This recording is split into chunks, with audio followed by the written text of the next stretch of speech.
Oh, look, there he is. As always. Waiting for the bus that never comes. I wonder if he's just totally insane or really thinks the bus is coming. Why don't you just ask him?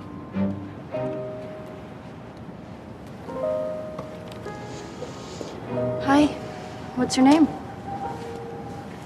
Norman. Are you waiting for a bus? Yes. I hate to tell you this, but they canceled this bus line 2 years ago. There are no more buses on this street. You don't know what you're talking about.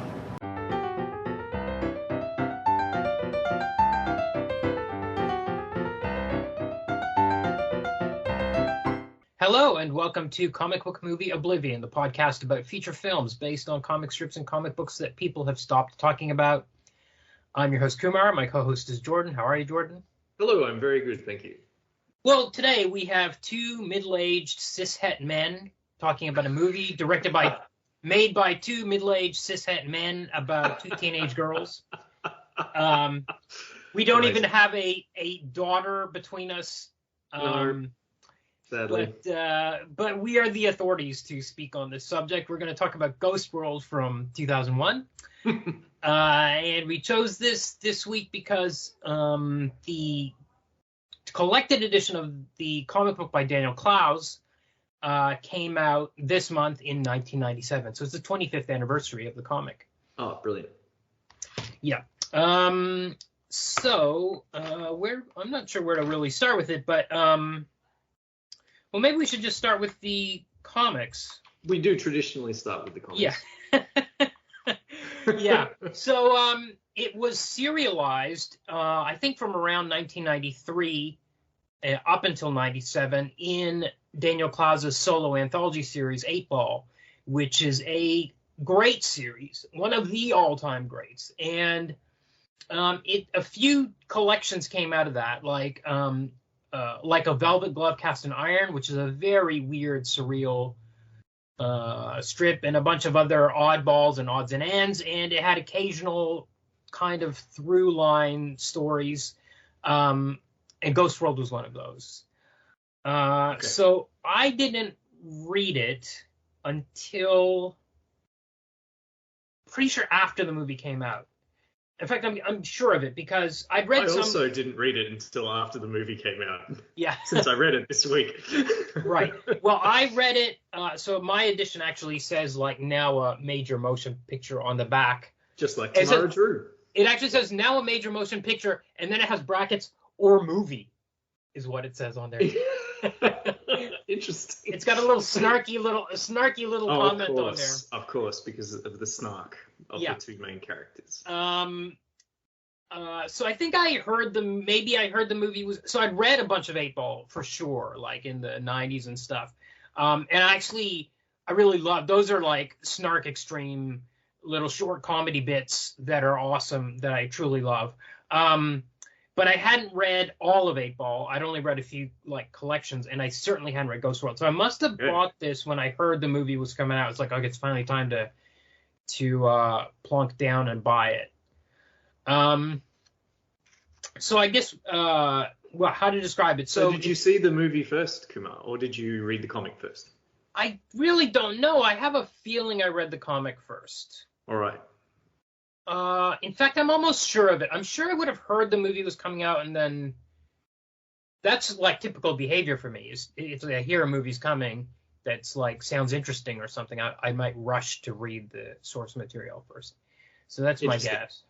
As you do. Well, I've unusually this week I've done it in the reverse order. So I typically read the comic first and then watch the film. Yeah. But this week, for whatever reason, I watched the film first and then read the comic. Well, that's actually that's the point of the podcast. Is most of these, or a lot of them, are movies that you didn't know were based on comics in the first place. So perhaps I should get out of that habit and start a new one. Start watching the film and then reading the comic book. Yeah, why not? I don't know. It just doesn't feel natural to me. We'd have parallel. Is that the right word? Contrasting perspectives. Yes. So it's basically in 8 chapters. It's about these two teenage girls named Enid and Rebecca. And they are basically, I don't know how to describe it. They're disenchanted, bored, snarky teenagers. Yes. And they basically go around commenting on people, like just insulting them behind their backs, or I'm not doing justice to what it is. They're Cool. constantly Tell us looking. what you like about it. Say what you like about it. Okay. Well, Because there is no plot. I should point out, like, there's no plot. There's no plot. There's kind of no plot, but a plot kind of forms slowly. So they're almost out of school, I think, or they've just graduated. It's not as clear in the comic as it is in the movie. But Rebecca picks up a job at a cafe. So I don't know. But Enid is applying. She's getting ready to take a test for college entrance.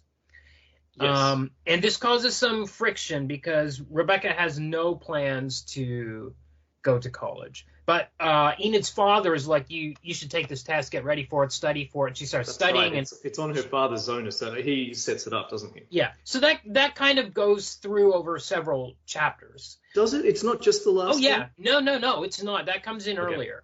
All right. It's maybe like 3 chapters in, and they have a big meltdown about it because she starts using these big words like lacrimose, because she's been studying for a test, and it really starts annoying Rebecca, and they have a big meltdown, fallout, and stuff. And I'm pretty sure it's not just in the last chapter. All right. But some stuff, like there is some acceleration towards the end. You can see that Clowes is trying to. It just seems like an episodic. It's almost like Rocky and Bullwinkle cartoons with these 2 teenage girls just going around town looking at weirdos and commenting on them and stuff for a while, and just they're trying to find quirky things that are interesting. They're trying to look for bad things. They're looking for things they can like ironically for being terrible. But there's some undercurrents that come in, like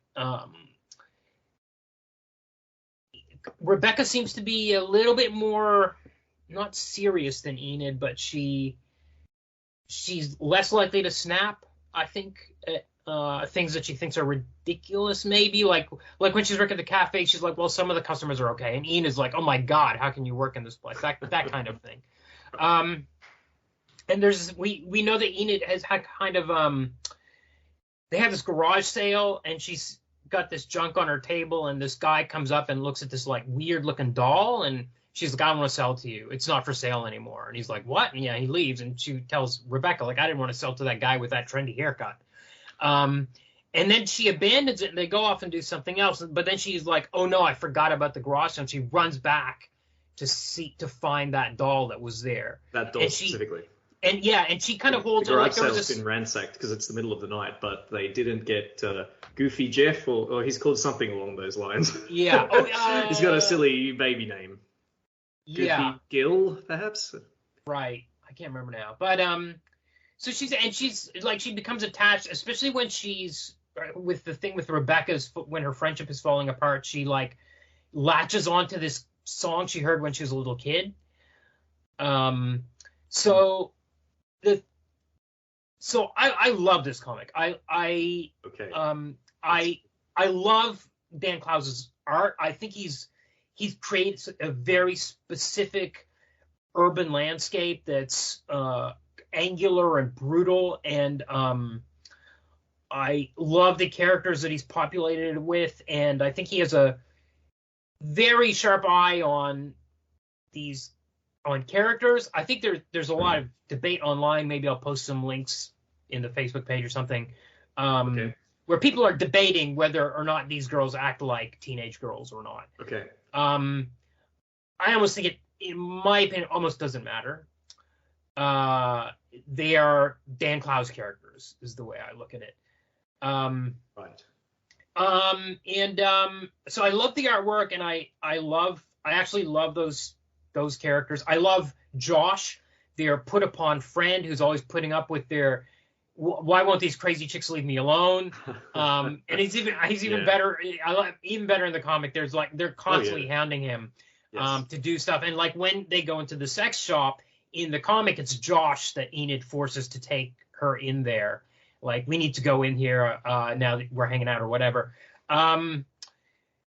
So Yeah, so and then finally at the very end, it kind of dovetails. Is that word where we finally get a real? So she reveals very late in the game. You can tell that Dan Clowes is trying to pull this thing to a conclusion of some sort. These random stories that he's put together.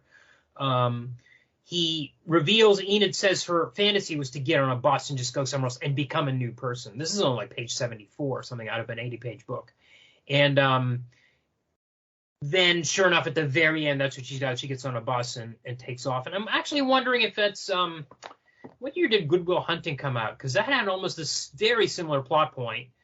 But I think this might have been serialized. I don't know. I think the serial might have come earlier. I better look that up. Anyway, I've never even seen Good Will Hunting. Okay, I will look that up. And while I do that, I want to. You sound a bit ambivalent. Yes, well, I've been quiet. Yes, well, I'm pleased that you like this, and I'm pleased you have such strong feelings about it, Kumar, because I didn't like it. Okay. I didn't particularly like the comic. Okay. In fact, but the other thing is that I don't particularly have very strong feelings about it. So I haven't read anything else by this author. Yeah. So I have no framework within which to place it. Okay. So as I said, I watched the film first, and we'll get to the film. But reading the comic, I wasn't engaged. I didn't find the characters particularly interesting or engaging. I didn't find what they're saying particularly interesting or funny, for that matter. The art is nice, but it doesn't really come up. This comic, when I'm reading it, it looks like everything I ever dreaded grown-up comics would be like when when I was younger, or when I knew I was going to have to start reading grown-up comics for this podcast. Mm-hmm. It's everything that I thought grown-up comics were going to be. I just found it impenetrable and dull, mostly. I don't know about impenetrable. Is it really that impenetrable? No, not impenetrable. You're right. It's clear that, they're very clearly. Here's something I like. There's some more thematic consistency in the comic than there is in the film, I think, and I'll get into that. But it's very plain that they are in a vague, indeterminate state between childhood and adulthood. Yes. The teenage years. It's quite obvious. There's a lot of kind of like hints, I think. The obsession with the childish things. Yeah. Like the record that she really wants to listen to again, the little toy from the garage sale. There's an attachment to youth, but yet there's also the looming adult world on the horizon, the college exam, the learning to drive, those kinds of things. And yet they don't, especially Enid, don't exist in either of those worlds. And I think that might be the ghost world of the title. Ghost world is the world of adolescence, a world of where you don't belong particularly to either of the very clear kind of like phases in life. And they wander about purposeless a lot of the time, don't they? This kind they're of bored. they're bored, and they're making up stories like when they see these people in the cafe and Enid's like, they're Satanists. And she's convinced they're Satanists. I shouldn't say convinced. She might just be ironically saying, and then just like, well, let's follow them. So they follow them kind of around town. So yes, I could see quite clearly what, or at least I felt like I was getting a strong theme from it. But I really had to kind of force myself to read it. I didn't. I wasn't responding to the humor. I just didn't find it particularly funny. I'm afraid the things that they say and the things they do. I don't know if it's meant to be that funny. Okay. I think they're super observant about minutia because they've got nothing else to do. So like when they see this weirdo comedian on TV who makes these nothing jokes, and they like, Rebecca notices he's wearing Nikes, and she's like, how weird can he be if he's wearing Nikes? Or maybe it was Enid. So I think they're just, I think it's, I don't know, I wasn't usually laughing with them. I was often Well, in the movie I was, I think maybe. Perhaps I'm just. It doesn't have to be funny, but a bit of I couldn't come to grips with. I wasn't engaged, and I suppose if I'd found it funny, I might have been more engaged. Mm-hmm. But I just couldn't. It just seemed like the same joke, the same thing, saying the same things, page after page. I'm pleased you enjoyed it because I'm so but often we agree on but things. It's not even just saying the same things. So I actually think it's about their unintentional cruelty. Like when they prank call that guy that looks like Don Knotts, whose name I can't remember, but they prank call him and she leaves this horrible message about like, we know you wear a toupee and stuff. And then they're like, whatever happened to that guy? And they don't know. We get a panel of him sitting in his room depressed listening to the message. So they're like they're ignorant of the damage they are sort of doing. Cruel. I suppose that's another thing that they're not likable. And perhaps I'm shallow, but I'm finding it hard to be interested in these characters that are not likable as well. Mm-hmm.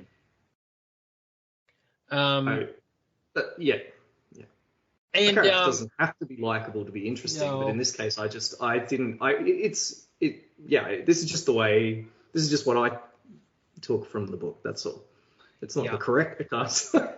But I'm so glad. But as I said, Kumar, you and I agree on so many things, and I was getting worried that this podcast might be getting boring because we agree on so many things all the time. So I'm really thrilled that there's a point of this point of contention between us. Yeah. So there are some more important plot points that we should talk about, even though you think there's no plot in the comic, but there are some important points we should mention as well because they'll come up in the movie. So one is that on around page 62, so well before the ending, they notice that there's this bus stop where this old guy sits every day, Norman. They call him Norman because there's graffiti of Norman on like a brick on one of the like paving stones next to the bus stop. So Enid calls him Norman. So he just sits there waiting for this bus, but the bus line has been canceled and they know this and they're like, this guy sits here every day. But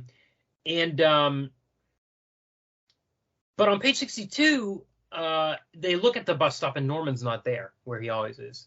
And then they notice there's a bus going by. So they're like, oh, the bus line has been reactivated. So that's established, and then on the very last page, she gets on that bus and it's the very same bus, presumably, and leaves town, presumably. Yes. So I just wanted to bring that up, and also I wanted to bring up that Enid goes over to Josh's house and makes out with him, and then she kind of has a meltdown. It doesn't go any further. She breaks down, and she leaves. And then when she thinks she's going to go to this college on the other coast, and they're like, how are we going to get? She's like, I'm going to drive, and Rebecca's going to be left behind. Enid's going to go off to college. Rebecca's going to be left behind, and she's like, well, you can drive out there with me and then make your way back. And then Rebecca's like, well, maybe I can live with you out there. Like she's going back and forth, and then she's like, no, maybe I won't go out there. And then Rebecca ends up sleeping with Josh. She shows up at his place one night, and she pursues a relationship with him essentially. Yes. And we see them talking about how that's right. When do we tell Enid? Yes. And it's like, well, we don't have to tell her because she's going to college. Yeah. Or we just kick that can down the road, and then of course Enid doesn't.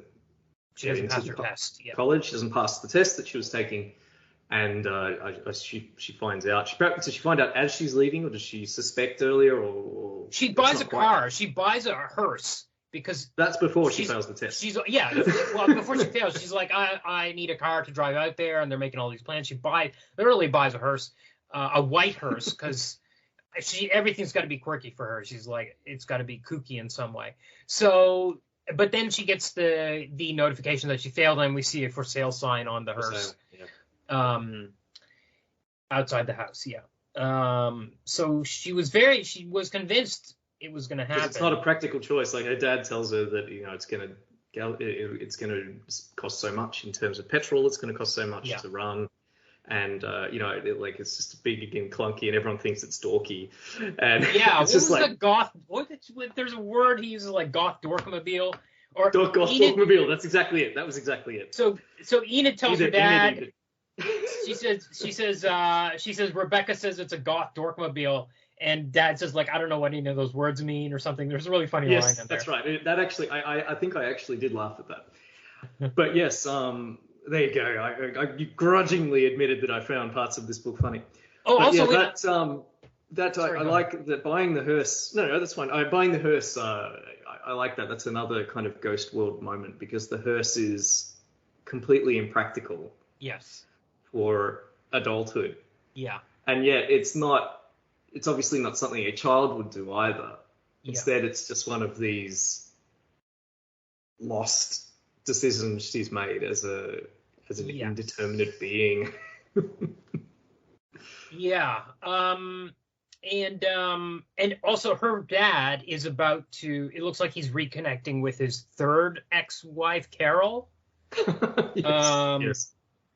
So she has re-entered their lives right at the time she's taking the test. And she's not really happy about that either. And all that stuff. She's not really happy about anything, but yeah. No, and when she fails the test, that's when she's really, and she goes into the cafe and to see Rebecca. And Rebecca says, actually, there's something wrong with my eyes, I think, because you look all blurry. And she says, you're fading in and out. And then Josh comes in and he's like, hey, are you ready to go? And Rebecca's like, yep. And then there's a really interesting moment where, so Enid's seeing or knows that they're going out because Josh has come in to pick up Rebecca after her shift or whatever. And then she says, call me sometime, as if like, she's not leaving town, but she's like, call me sometime, as if like they're not going to see each other anymore. And Rebecca says, definitely, we still have to go to that weird shoe store sometime, which is something that they would have done. It seems so perfunctory. It's like something they would have done 6 months ago. And then, then Enid goes to the beach. She looks at a kid and she says, you little fucker, for some reason, at this kid, just for no, just. Do they do anything for any reason? No. Well, I don't know. Just calling people names. No. I think this is very specific. I think she's trying to be that who she was. Oh, of course. And of course. That's completely consistent with what I've been saying. She's trying to be who she was, and it's slipping away. That's exactly what you're saying. Oh my goodness. Then she sees Bob, the Don Knotts looking guy, and he reads her fortune, which is something he does. And she sees someone spray painting the words Ghost World on a sign, which is, there's somebody that's tagging Ghost World all over town, including on her garage. And that's when she looks at, as she's walking down the street, and she sees Rebecca in a cafe with Josh, where they usually hang out together. She's wearing glasses, which I don't think we've seen Rebecca wearing glasses before. No. And Enid says, you've grown into a very beautiful young woman. And then she walks down the street, gets on the bus, and then it's the end. Yep. So I actually think there's a lot more structure here than you're giving it credit for. Excellent. Especially at the end. I think it all just sort of rushes out at the end, mostly. I thought, I don't have the book in front of me, but I thought all of this kind of happens in the last story, which I think is a bit longer than some of the preceding ones. Yes. But that's just, again, that's just my impression that I'm going with by memory. I feel like it kind of hurries up and ends. Yes. Yeah. And I think that's fair. I think it's fair to say that he rushed to, like, well, although all the stuff with the breakdown of the friendship and her making out, all that stuff is the chapter before the final chapter. Okay. I mean, that's fair, but I guess it's a question of whether or not you think he was successful in actually picking up all the threads that had been kind of hanging from earlier. I mean, there are some recurring characters and stuff, like that guy, John Ellis, who's been hanging out with this pedophile priest to get him on TV or stuff. And that he like comes back later on, and we see that whole TV thing happen.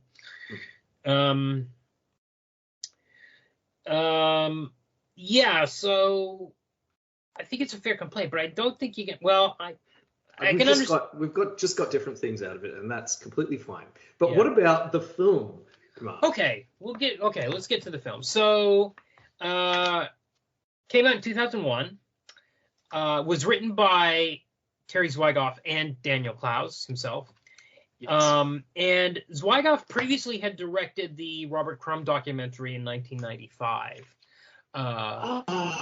Which is did he now? Because Yeah. I thought Seymour was kind of a Robert Crumb-esque character. Well, Okay, that's fine. That blows my mind that happened. Okay, So- good, great. so Zwigoff was involved in Underground Comics. He was an editor on like some of those early Crumb, and he had a long relationship and friendship with Robert Crumb, and he was at a point of depression and convinced Crumb to let him make a documentary about him, and that's the Crumb movie that came out in 1995. Later on, 2 years after this, he made Bad Santa, which is a hilarious movie. And then in 2006, he made Art School Confidential, which is another Daniel Clowes comic. Was like an 8-page story, which Clowes rewrote into a movie and Zwigoff directed. And we'll be covering that one eventually. Great. Can't wait. Yeah. So Clowes and Zwigoff. Only 8 pages. Sounds It's like. only like 8 pages, yeah. So they wrote it together. Apparently, I saw on Wikipedia that Clowes the first draft. He said he just like copy pasted the text from his comic into final draft, and then he was like, erotica no. style. And then he wrote something completely from scratch that almost had nothing to do with it. And then finally they merged the two, and even what they filmed was not what was scripted. In the end. So it's starring Thora Birch as Enid, who had just come off the success of American Beauty a couple of years earlier, and Sure. Scarlett Johansson, who would have been about 17 at the time. I think she was even younger than that. I think she was 16. Yeah, which is shocking, because usually when you see a movie or TV show with a 15, 16, 17-year-old, they're always over 18. Because otherwise you have to comply with the child labor laws, and you can only work them for 8-hour days. They have to go to school, like they have to have a tutor on set educating them. Like there's all sorts of complications if your actors are under 18. So I was sure before I rewatched it yesterday, I was like, okay, she would have been like 21 when she made this or something. And no, I looked it up. She would have been like 16, 17. So they're actually the age of the characters. I think Thora Birch was 19, and so around the age of her character, and Scarlett Johansson even younger, which is just, that's very interesting. Yeah, although Thora Birch had that topless scene in American Beauty, and that was 2 years earlier. She was underage when she filmed that topless scene, yeah. You're kidding? No way. Okay. She was 17 years old, yeah. I don't think that was. I only know that because of doing research for this podcast. Okay. I didn't know that was allowed, but all right, they did it. Okay. So we start with a Bollywood dance number, and you don't know quite what you're watching, and then the camera pans across this apartment block, and you can kind of look in and see all the people through their windows, and then finally we get to Enid, who's dancing along with the video, which she's watching on TV, where it's revealed. Now, first of all, I want to say these people look like Daniel Clowes characters that you see through these windows. There are mullets and everything about them. I was like, holy cow, we are in it. And her dancing around to this thing, like really trying to find her identity by, looking for quirky stuff.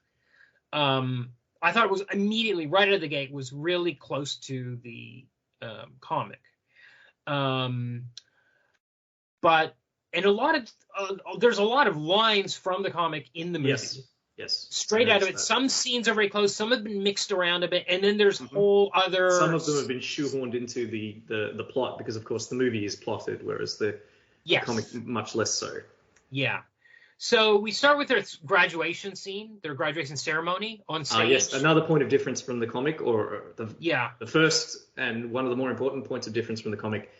This all seems to occur within a week of them graduating from high school.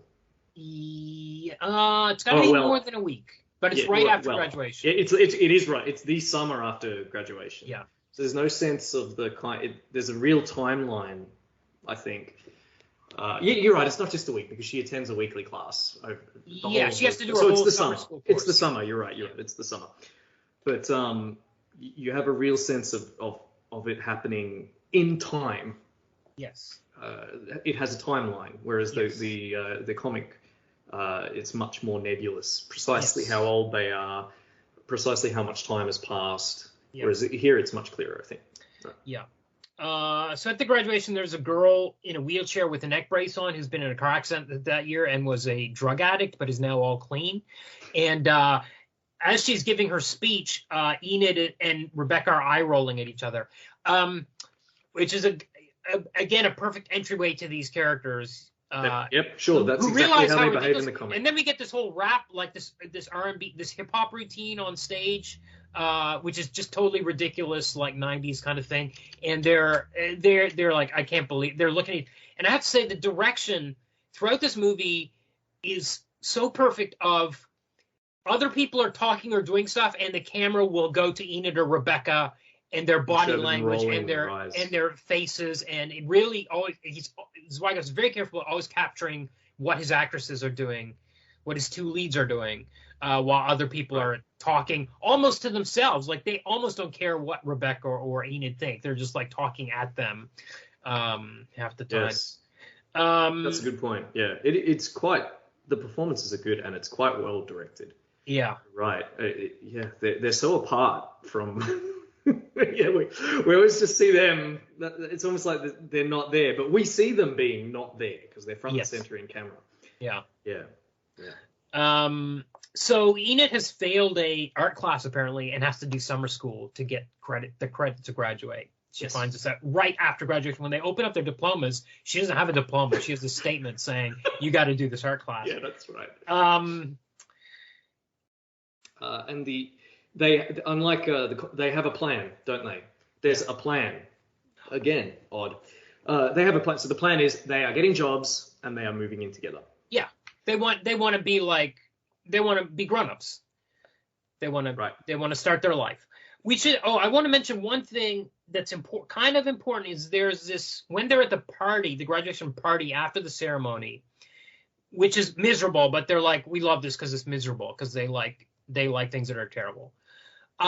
They're looking at all the people, and they're like, oh my God, I can't believe this guy, he's going to date rape her and all this kind of stuff. And they're making these comments about everybody. But there's this one guy who's kind of a sad sack called Dennis.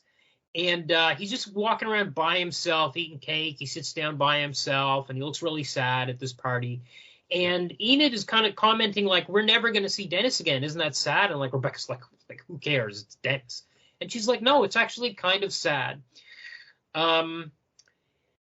Okay, then we meet Enid's dad, and I want to mention a little thing about Enid's dad because this is going to come up again and again. He's played by Bob Balaban, who was the head of NBC on Seinfeld. And I mention this because we've got 2 or 3 Seinfeld actors in this movie. Oh, okay. And I don't know why that is. Maybe it was the same casting director. I don't know, but anyway. So we start to get some of the same scenes. So she goes to a cafe. She's sitting there. The Satanists are there. They look like the Satanists from the comic. This is bad. I loved that. Yeah.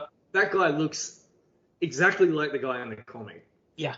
And who looks exactly like Anton LaVey, the founder of the Church of Satan. Yeah. I found this out. That guy's not even an actor. Right. He's someone that was working on the film, like a producer or something. Right, okay. And they shaved his head. Excellent. I love it. Okay, so but we get a key difference here is that Enid is a sketch artist. She draws people in her notebook she draws like the Satanist couple in the cafe. So they follow them, like in the comic, and they end up at this 50s diner called Wowsville. Like in the comic, they end up at a 50s it's called diner. Hubba Hubba in the comic. But it's like a pathetic 50s diner. Either way, like the guy. I mean, the actor that plays the waiter. Yeah, Alan. They call him Weird Al. Looks exactly like the like the character. He really does. He really does. I was stunned when I got to that page in the comic, and I was like, oh my goodness. Yeah. That's nuts. Yeah. And then we get to so they're watching. So they at Wowsville they look at the personal ads in the newspaper as they do in the comic. Now there's a very key difference here, which is in the comic they read one of the ads and they're like, this guy's pathetic, and they're like, let's prank him and say we're the girl he's advertising for that he met. Like he's like, we met at the bus stop and I thought we had a connection. I was wearing a green blazer or something like that. So they're like, let's prank this guy. So they call him up. And in the comic, they call him up and he comes in and he waits for his date. And of course, he doesn't show up because he's been pranked, but he knows the kids have done it as he walks out. He glares at them through the window. He yells at him. He yells something at them, yeah. But it's through the window, so they don't quite hear it. Right. So now they... But in the film, this is used to introduce a new character. Right. So they pull the prank, and then they go to get Josh to drive them over, which is what happens in the comic too. They go with Josh anyway, in both cases. Yes. I want to say that Josh works at a convenience store, which is called Sidewinder, and the boss of Sidewinder is an actor called Brian George, who was Babu Bhatt on Seinfeld. Right. The Pakistani. In this movie, he's Greek. He was also Julian Bashir's father on Deep Space Nine. Of course he was. Yeah. Yes. Yeah. So Josh works at this Sidewinder convenience store. This guy comes very in. Familiar actor. This guy. Sorry, go. Brad Renfro. Yeah. Are you talking about Josh? No. Sorry, I was talking. I'm talking about both these characters, but they're both very recognizable. That had like character actors that have had a lot of kind of like roles. Yeah. Yes, absolutely. So they come in to get Josh, played by Brad Renfro, who died when he was 25, I think, of an overdose, in the real world. So they get him and they go back to the Wowsville to wait for the personals ad guy to show up. And he shows up and he's given a name, and it's Seymour, and Steve Buscemi, who I must say, he's not really a character in the comic because he's that other guy that just comes into spirits. But he looks like a Daniel Clowes drawing. If Daniel Clowes drew, it would be him and John Cryer. I'm just really surprised they didn't try to get John Cryer in something because he looks like a Daniel Clowes character too. Steve Buscemi's great in this. Really good. Yeah. I also want to say, so at this stage we've seen, so I actually had to look this up. I didn't know where it was shot, but it was actually all done in LA, but it does look like really, really miserable, like it does in the comic. Like it's just chain stores and shit, cafes and small town. It did seem as though it was in California. I don't know how I got that impression, but a small town, and empty, like an empty dump town. Yeah, strip malls. Yeah. And Grimm's kind of suburbs. So they're like, they actually follow him to his apartment, so they know where he lives. They find out where he lives. Well, okay.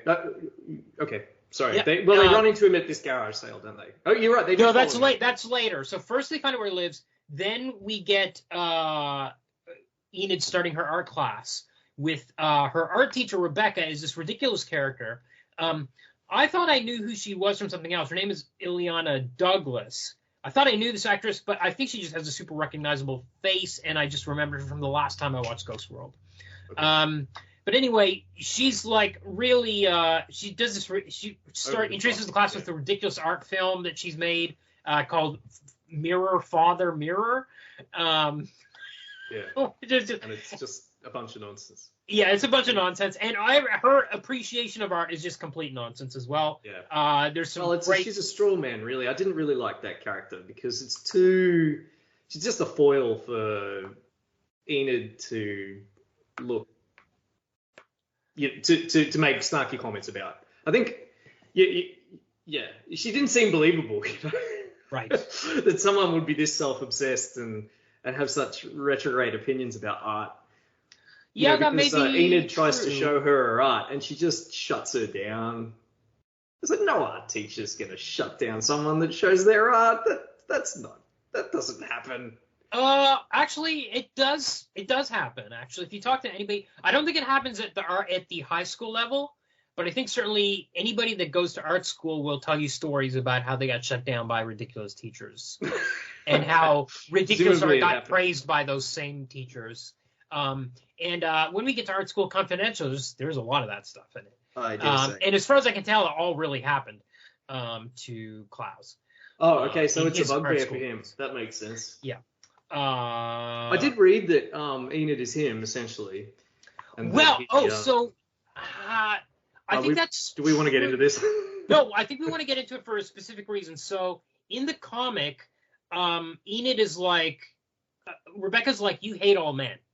And Enid's like, no, I like this cartoonist, David Clowes. And Rebecca's like, God, I hate cartoonists. What are you talking about? And then it turns out that David Clowes is having a signing in town.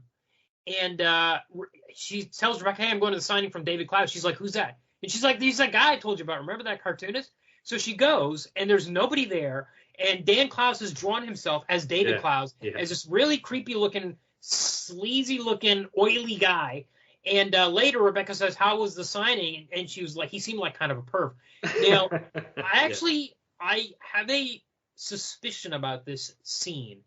I have a feeling that Dan Clowes did a signing somewhere, and one weird teenage girl showed up and asked for his signature, and he signed it or whatever, and she left. And he was like, I wonder what her deal was. And I have a suspicion that Ghost World spun out of that. I think that's why that scene is in there. I think he was trying to imagine what was going on in that girl's head that 16-year-old girl who came to his signing. That is a compelling bit of headcanon, Kumar. And maybe for Art School Confidential, we can get Dan Clowes on the podcast and ask him about it. I wonder if I take it or if I read it or something like it somewhere, but it just seemed like one of those moments. It's like, why is this bit in here exactly? I thought it was just a bit of self-deprecating humor, honestly. I could be, but I kind of felt like it was the clue to the genesis of the whole character. That would be incredible if you guessed that correctly. And but why did I bring that up? Oh, something about I said that. Sorry, we'll just move on. Let's keep going. Okay, so then they go back. She decides to spy on Seymour, try to find out more about him. They go over, and they're actually having a garage sale. And at the garage sale, there's a reversal, or not a reversal. She actually offers to buy something off a guy, which is a mongoose, it's like what's the word for it? Like it's a stuffed mongoose with a snake around it. Taxidermied mongoose. And she's like, how much is it? And the guy's like, actually, that's not for sale. He just has to keep it.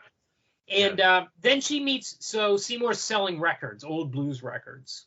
And there's a little in-joke here, which is the first record she pulls out of his box is by the Cheap Suit Serenaders, which was Robert Crumb's band. And he's like, oh, don't get that one. It's not very good. Some more self-deprecating humor. So she puts it back. Yeah, sorry, go ahead. Yeah, No. I wonder if I picked up on that subconsciously, because I really thought that Seymour might have been a Robert Crumb XB because of partly because of the way he looks and dresses. Yeah. And because of his, like that fascination for that. Oh, the obsession with blues versus what was it, Delta? He had all the subgenres of blues worked out. Yeah. Yes, and he bored that poor woman in the bar with. Yes. Yes. I somehow got it stuck in my. Perhaps I subconsciously picked up on the record, but I got it somehow stuck in my head. I've actually got right here in my notes. Is Seymour Robert Crumb? Yeah. I think there are also some of the tracks from that album are on the Art School Confidential soundtrack, I think. Brilliant. So afterwards, Rebecca and Enid are debriefing, and Enid thinks he's gone beyond dork into being kind of cool. Yep. Seymour. Rebecca's like, that guy is not cool. She's like, whatever. And then, so Rebecca's looking for apartments. She's looking at advertisements for places to live. And she says to Enid, we have to convince these people we're yuppies. We have to buy nice suits and dress up and convince them we're yuppies so they will rent an apartment to us. Yeah. The next scene is then Enid dyeing her hair green and putting on a punk leather jacket and trying to dress like a punk. And I think this is a really, maybe a key moment. I think as soon as the pressure, so Rebecca's like, when are you going to get a job? And she's like, oh yeah, I'll look for a job next week. I'll get a job. Don't worry, I'll get a job.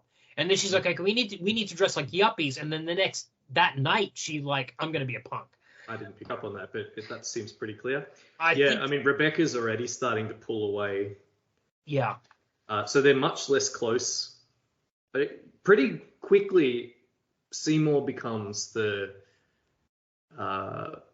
other main character in the film, and I think replaces Rebecca. I think sort of about a little less than halfway into the film, I think, because Rebecca really starts to become. And it's interesting because she's all over the promotional material for the film. Yeah. And yet, I feel like pretty quickly Rebecca starts to pull away. And Enid just becomes more and more fascinated with Seymour and more involved in. And he becomes almost the, what's the word? Deuteragonist? the other protagonist. Yeah, so she starts hanging out with Seymour. Like they go to the video store. Like in one scene, and they're like, what are we going to do tonight? It's so boring. And Enid's like, well, I know about this party that's happening. And it turns out to be a hangout. Audiophile club. These real nerds hanging around. Talking about all their stereo systems. Yeah. My dad belongs to an audiophile By the way, club. David Cross is in the scene. David Cross shows up as this kind of sleazy guy that tries to hit on these teenage girls at the party. He is. That's right. He looks exactly the same then as he does now. Yes. Yes, absolutely. I'm surprised he wasn't blue. So while she's dressed as a punk, they go to this comic store, the zine store, which has no Daniel Clowes comics, but a lot of Peter Bag comics on the shelf. And the guys make fun of her look, and then immediately she goes home and she changes her look again. She goes back to the black hair and goes for a different look. And also, there's another moment where when she has her own garage sale later, because she doesn't have a job, she's like, okay, I'll have a garage sale.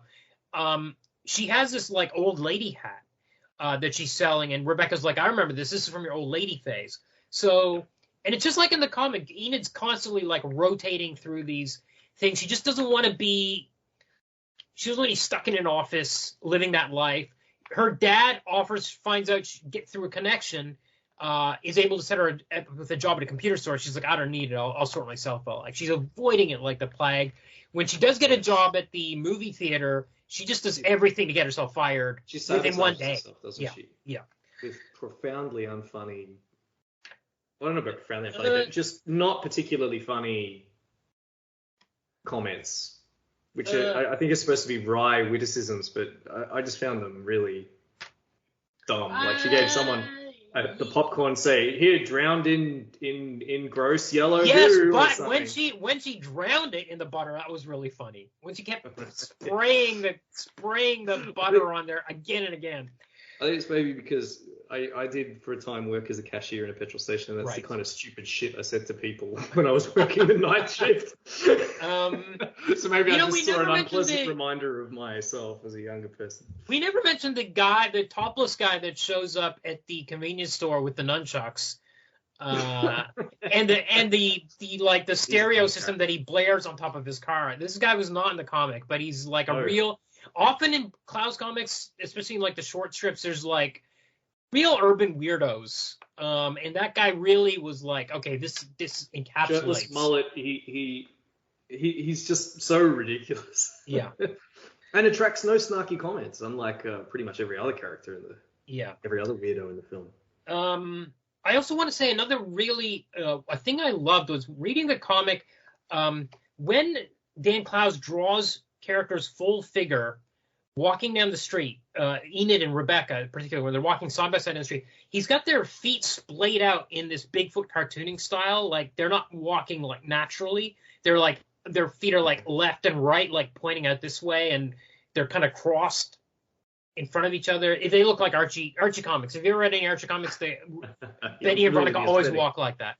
Yeah. So Thora Birch actually walks like that in some scenes in this movie. In the full body scenes, when she's walking down the street, she's actually got her feet like out at diagonal angles.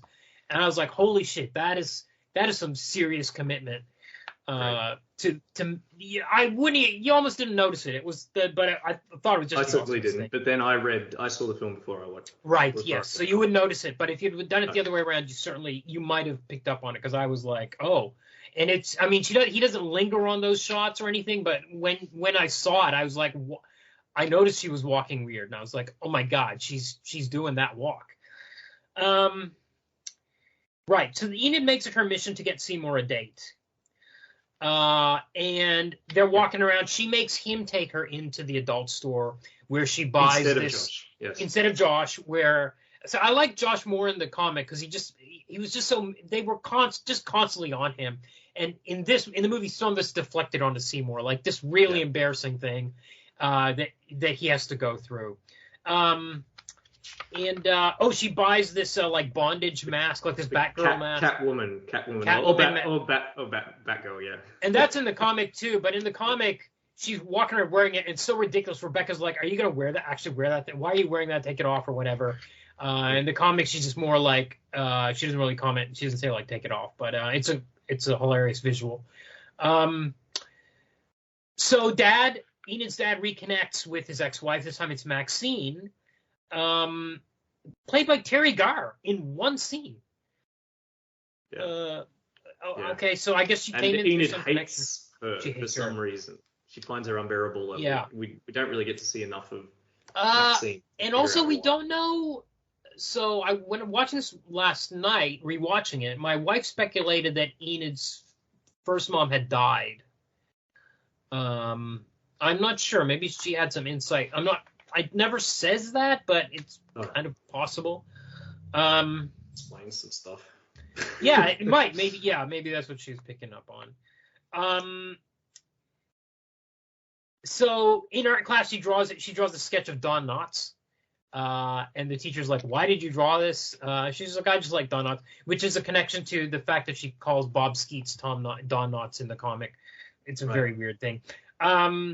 She goes to a blues gig at a like sports bar with Seymour. Yep, and she kind of tries to come up with this woman, but it's like it's a bad scene. It's like and then these guys come on stage. I thought it was hilarious where these guys claim to be like authentic blues, Delta blues, and they're singing this song about picking cotton and working in the fields, and they're just like this over the top. It's just hard rock. Yeah, it's just that was that was pretty funny. So Enid gets this attractive woman, to sit at the table with Seymour, and he blows it within 5 seconds by just talking about how this isn't really blues. This is like, I can't remember what his lines were. But it's like really bluegrass. It's more like some pointless diversification or subgenre of blues that no one except a blues aficionado would know about. Yeah. Because she says, I really love blues. And he goes, well, this isn't exactly blues. Yeah. He says, hang on, I've got the lines here. He says, that was great music, huh? And she says, yeah, I just love blues. And he says, actually, technically, what he was mostly playing would be more accurately classified in the ragtime idiom. Although, of course, not in the strictest sense of the classical ragtime piano music like that of Scott Joplin or Joseph Lamb. Authentic blues has a more conventional 12-bar structure in its stanzas. And she says, if you like authentic blues, you really got to check out Blues Hammer, which is this band that comes on. Yeah, and it's that I liked. Steve Buscemi absolutely nails the delivery in that scene. You can see that you feel like he knows he shouldn't say it. Like even as he's starting to go into this, but it's like he can't help it. Yeah, he can't help it say this, but correct it, even though he knows it's gonna. Yeah, and he's had an outburst in the car driving over about the radio, the music on the radio. He's had a freak out already. Yeah, he has a temper. Yeah, and I just that scene and Steve Buscemi's delivery of that line, I thought that was very funny and quite good. Yeah, like, I could just see, because he's a bit of a miserable character. He's had a lot of bad luck. He's a bit of a nebbish. He he talks about how, he's never going to get a girlfriend. He's never going to catch a break. He's got a bad back and he's got to wear a girdle. He has to wear a girdle. He has to wear a girdle because he has a bad back. He's into blues. He looks like Steve Buscemi. He knows he's not one of life's winners. And you can just see him sitting at this table in this bar with this attractive woman. And she's just said, all he had to do was say, yeah, me too. When she said, I love blues. But he's like, he couldn't help himself. Yeah.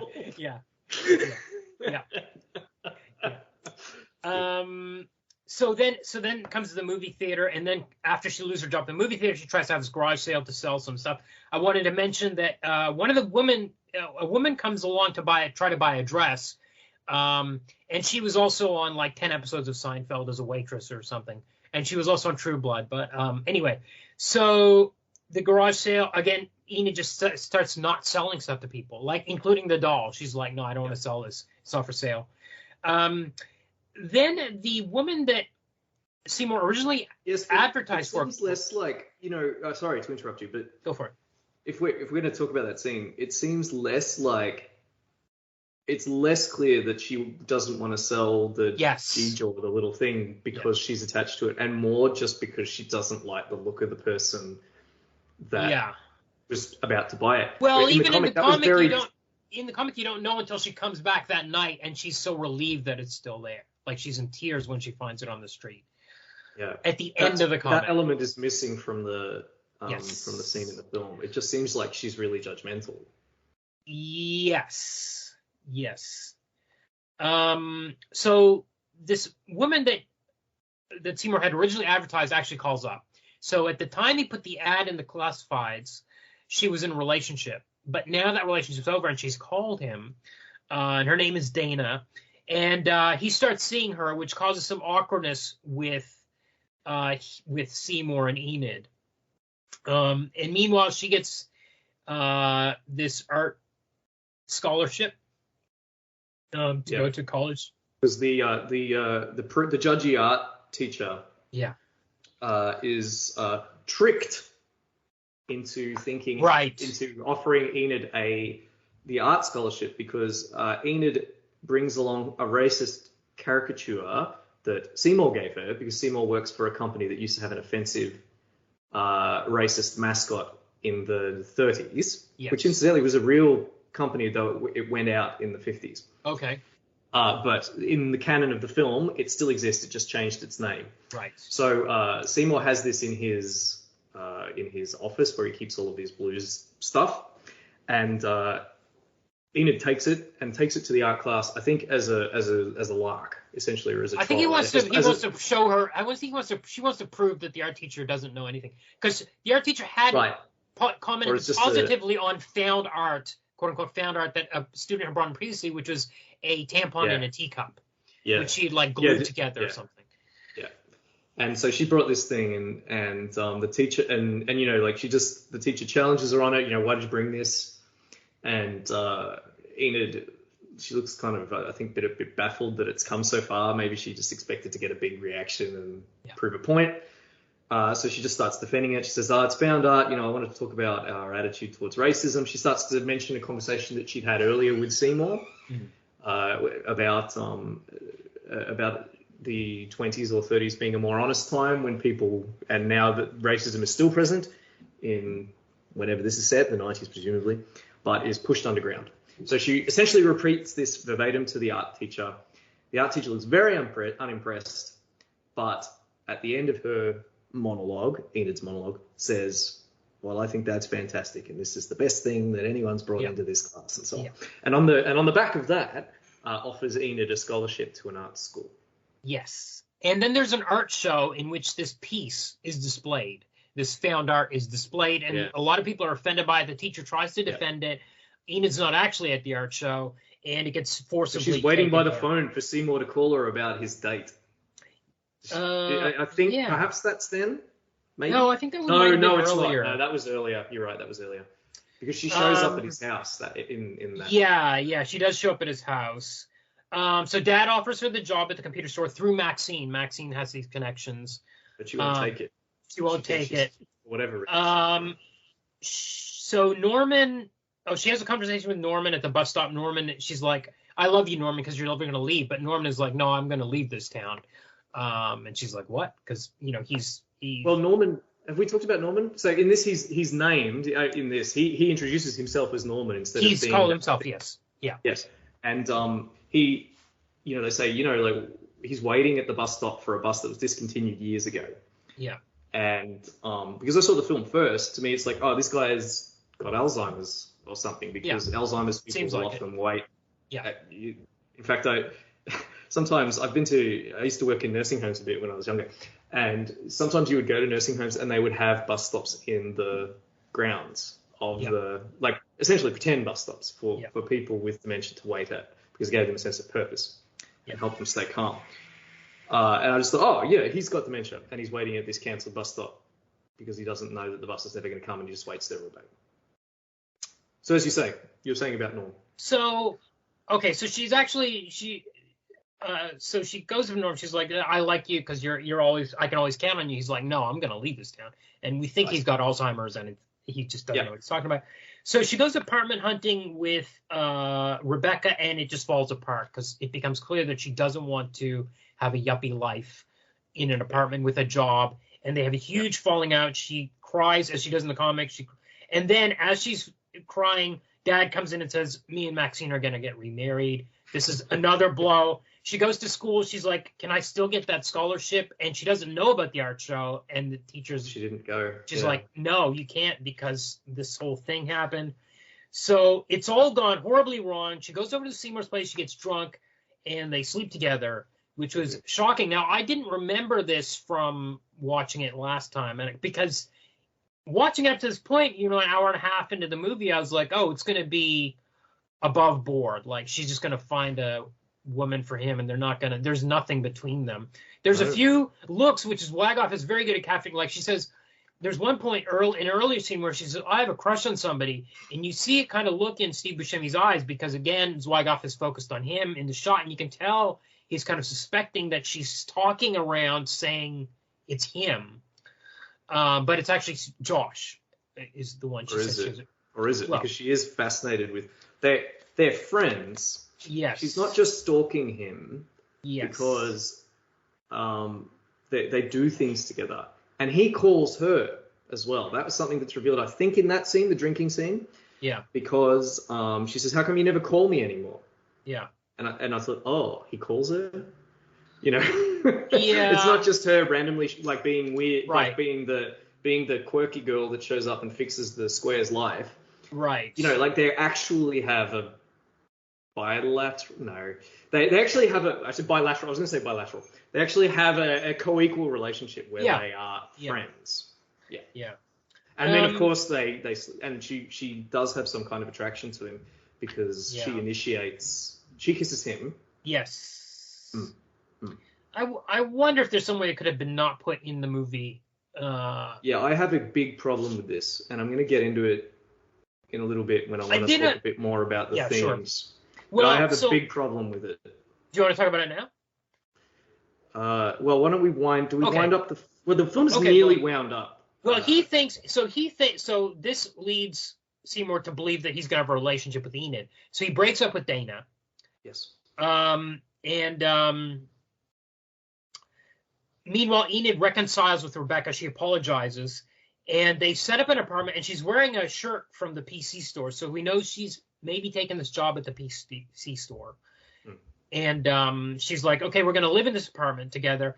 And in this new apartment, there's a in-wall ironing board, which Rebecca pulls down. She's like, look at this awesome thing. Yeah. And Enid's like, yeah, great. And then she leaves to pack her things to move in. She's listening to that record, A Smile and a Ribbon, which I'm amazed they got the rights from that. Well, I'm not amazed, but they actually got the song from the comic, that exact song in the movie. So it's another thing from her childhood. She's looking at her old, like, soft toys and stuff as she's packing this box, like what to put in there and stuff. But she's cut off communication with Seymour at this stage, and he's desperate to find her. He comes over to their apartment. Appropriately. I don't think they said ghosted in 2001. No, they didn't. She has. No, they didn't, but it's a little coincidence. Yes. So he goes over to their apartment, and Rebecca reveals everything about the prank. that like we prank called you and you came and that was the first time we really met you. He just straight up doesn't believe it. He says no. He doesn't believe, but he sees her notebook. Well, she shows him.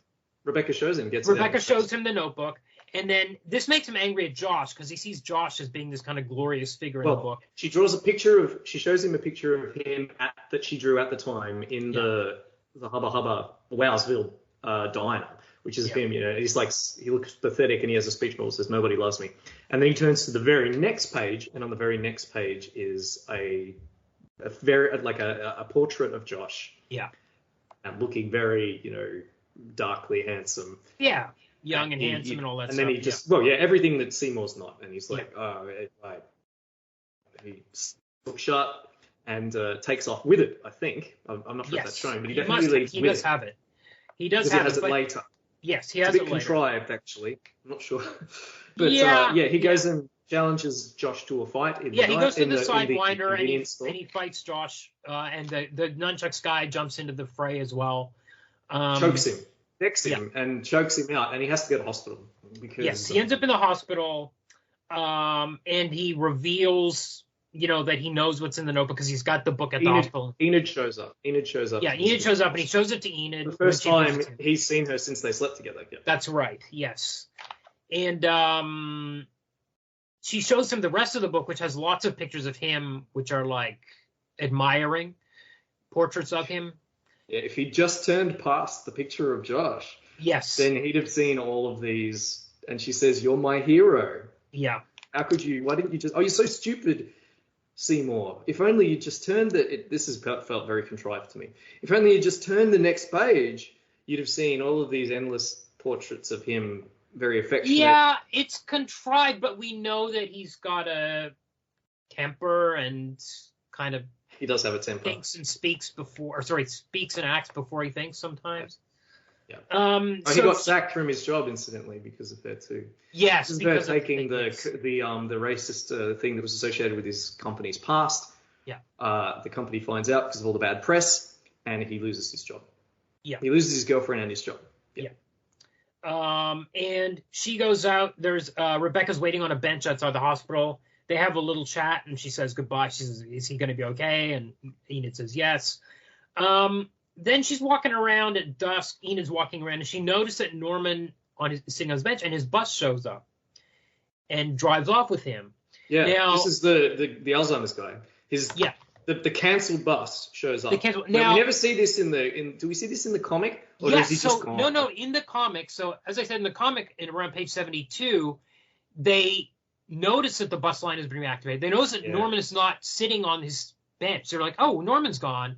And then they're like, "Hey, look, the bus line's been reactivated because I see a bus." Yeah, they see the bus go by. Very different in the film. In the film, we see a distant shot of Norm sitting as usual on the bench, and then a bus pulls up and he gets on it, and the bus drives off on an otherwise deserted street, because the streets are all deserted in this film. And we see Enid just sort of peering at it incredulously, baffled at what's occurred, and it has a sense of the magic. Of the mystical, right? So I'm going to stop you 100 times here. I need to interject 20 things. One is that so when the bus comes and gets Norman, because they never said the bus line has been reactivated, we don't know if they were just ignorant about it. Maybe it was active and they didn't realize it.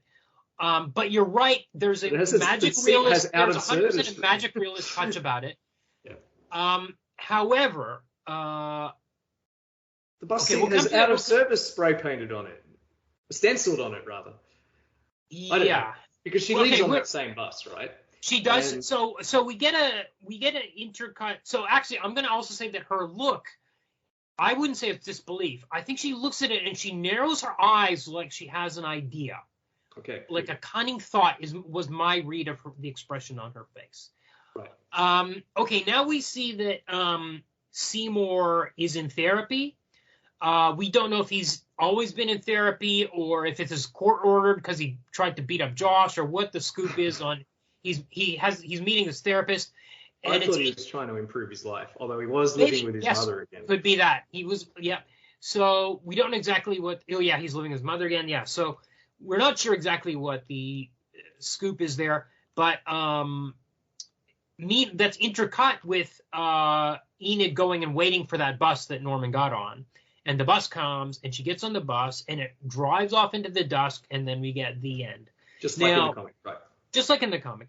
Now, I wanted to make some comments about this, because there are some. So we said it could be magic realism, but there hasn't been any other magic realism in the movie to this stage. No. There are some fan theories that I'd be happy to committed suicide. I'm going to be honest with you. When I saw it, that's exactly what I thought. Because remember, I saw the film first, right, before I read the comic. So I had no idea that these beats are in the comic. Okay. I saw as I told you, I saw this guy, Alzheimer's, who I thought Alzheimer's, end of life. Yes. Right, because it's it's a terminal disease, and he's dead. The bus pulls up, and he leaves on it. I thought he's okay, and then he's dead. That's the only way this guy's catching a bus is if he's dead. And then Enid gets on the bus. I'm like, okay, Enid killed herself. Right. And then I went on the internet, and it's like lots of people say, like obviously, I feel like it's pretty, like lots of people say, oh, Enid's, is this suicide? Did Enid kill herself? Yeah. And I thought, oh, okay, fair enough. Bit weird, because as you said, there's no before that. There's no magic realism, but there's no precedent for magic realism of the bus, her getting on a magic bus and going to a better place. But there's also no precedent for a metaphor of this type in the movie. It hadn't popped up. So I found that weird.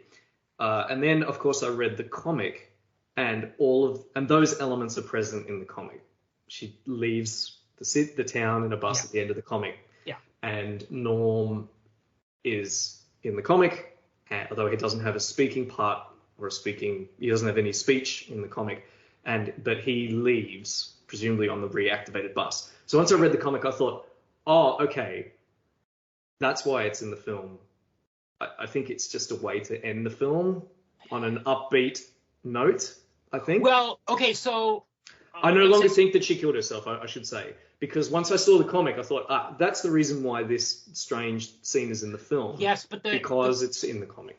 The problem is the line in the comic. They have the line that the bus line has been reactivated, right. And that means she can literally get on that bus and leave town. Sure. But for them to not have that line in the movie makes it either magic realist or a metaphor. Now, I think it's a metaphor. A metaphor for suicide. I don't think suicide anymore. I think that Norm has moved on, and now she is moving on too. Okay, that's all. I don't describe that. Yeah, okay, go on. So Zwigoff and Clowes say they've heard the theory, and they're like, no way, that's not what we intended. Really? But they said that? I didn't... Okay. Yeah, on their wiki, there's some links to some interviews where they're like, that's not how we saw it at all. However, Zwigoff says, I'll pull the quote here. Zwigoff said in a 2021 interview, so it would have been 20th anniversary of the movie, I personally thought of the ending as more positive, that she's moving on with her life, that she had faith in herself. But Thora Birch has a statement, which is that honestly, it's a sad film to me. I have a very dark view of where that story is leading, unfortunately. Yeah. Yes, I think that I saw that interview with Thora Birch where she said that. Yeah. So. But yeah, but that's, ambiguity is fine. It's just like the end of Blade Runner.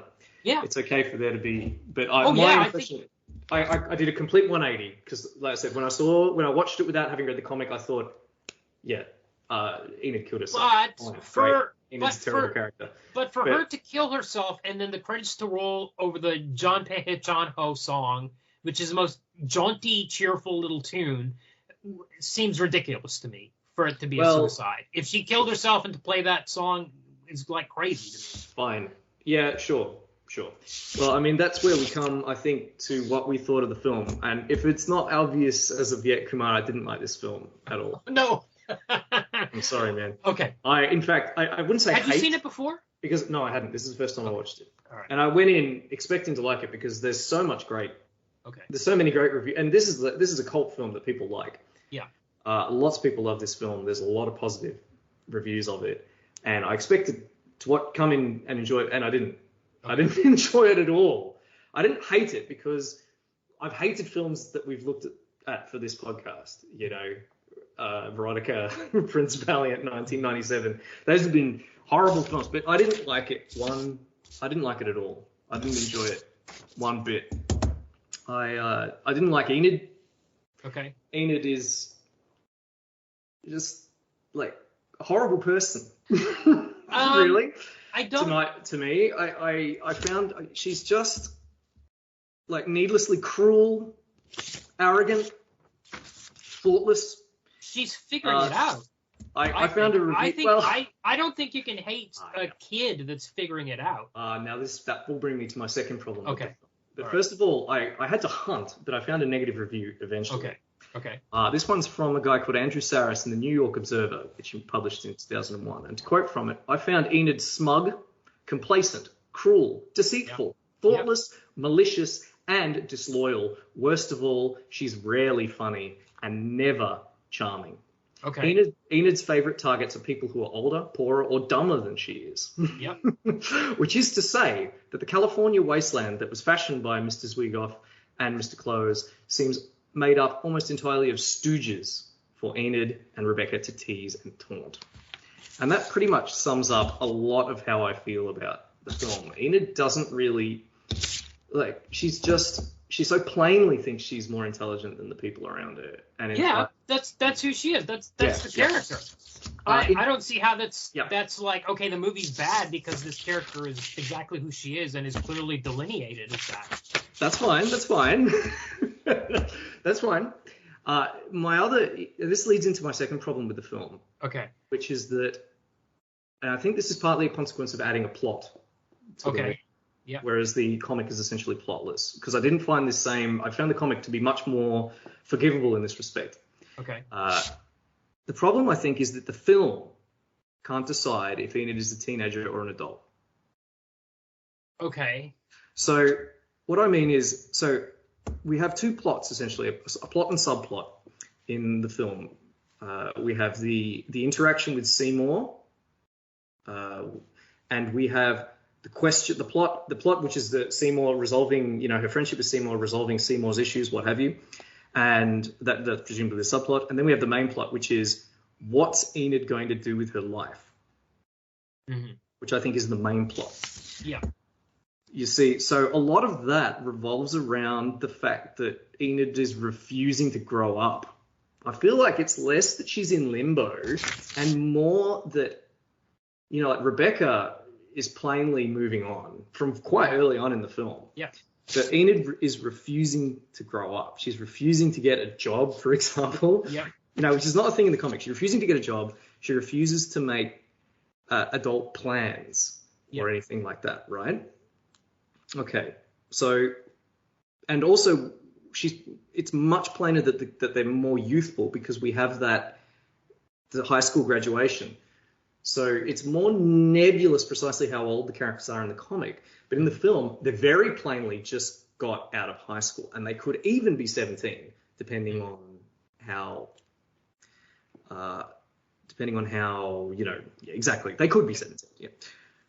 So, but if Enid is a teenager, all right, so in that reading, Enid is very definitely a teenager, right? But if Enid is a teenager, then the subplot with Seymour becomes problematic. Yes, absolutely. It's problematic. Really creepy, actually. Yep. Yeah. And so but it's not. The problem is, I thought it was. I didn't think it was. The film too creepy until they slept together. Until the film that wants one to have scene. it both ways. Yeah.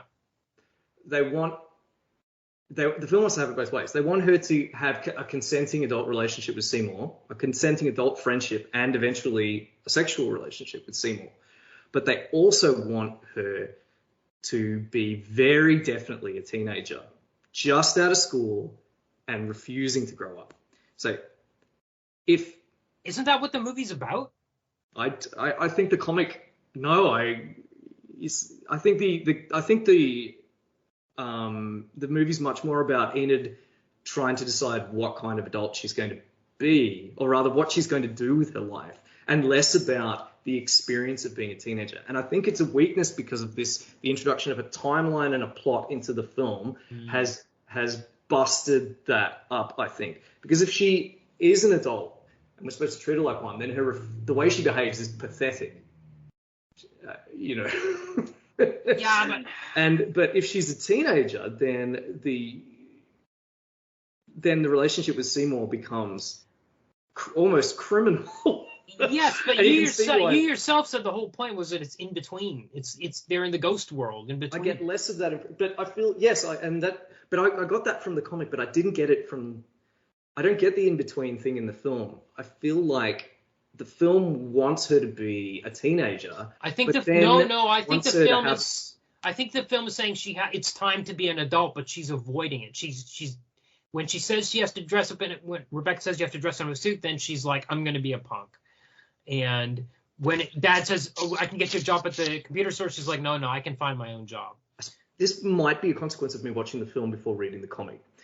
But to me, they felt less like teenagers and more like, a lot of the way they behave is more like young adults. And it made Enid's ambivalence about things to be more about her being shiftless and directionless than about her being caught between two worlds.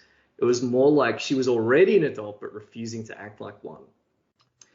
Yeah. And I mean, this is just, and as I said, this is just my perspective, and I'm willing to concede that it might be because I watched the film first.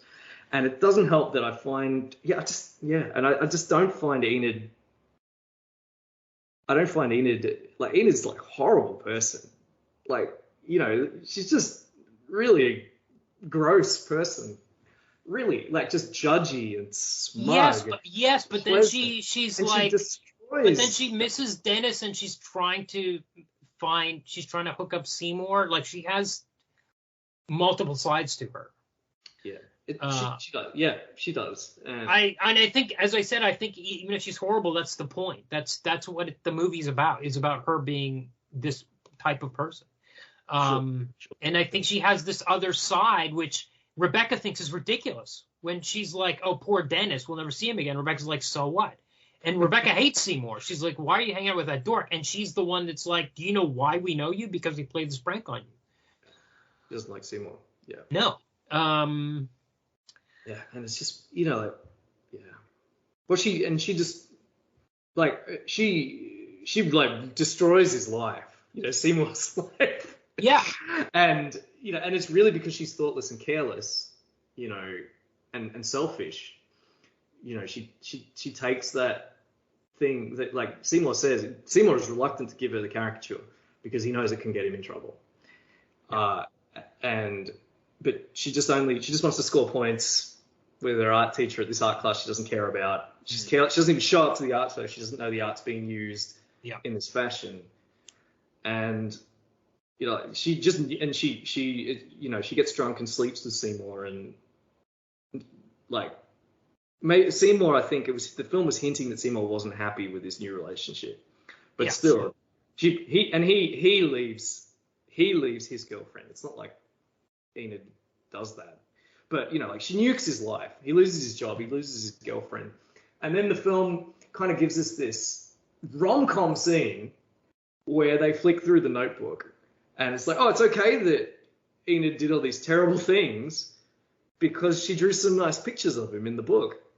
I was just watching this, and I wish that Zwigoff had a camera on me when I was watching that scene, so he could see my reaction, see me rolling my eyes.